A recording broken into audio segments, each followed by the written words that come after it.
The 17th Sunday of Ordinary Time, Learning to Ask.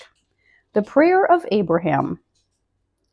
The first reading in today's Mass presents us with a moving example, the prayer of Abraham, the friend of God, for those cities which had offended God. Wilt thou indeed destroy the righteous with the wicked? Suppose there are 50 righteous within the city. Wilt thou then destroy the place and not spare it for the 50 righteous who are in it? Abraham tries to save the cities from destruction by giving his beloved God a hard time. He makes his case to God, and even a small number of holy people are an immense treasure. The Lord takes great pleasure in those who love him. He is ready to forgive thousands of sinners for the sake of a handful of just men. God is willing to forget the sins and iniquities of entire cities for the sake of the love and adoration of 10 people.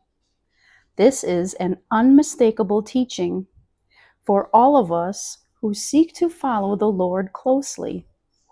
We may at times be tempted to question the merit of our struggle when there are so many people around us who live without a care for God and his rights. One day the Lord will show us the enormous efficacy of our humble prayers, of the sacrifices made by a mother for her family's welfare, of the sufferings offered up by a sick person for the church, of the merit of an hour of study or work converted into prayer.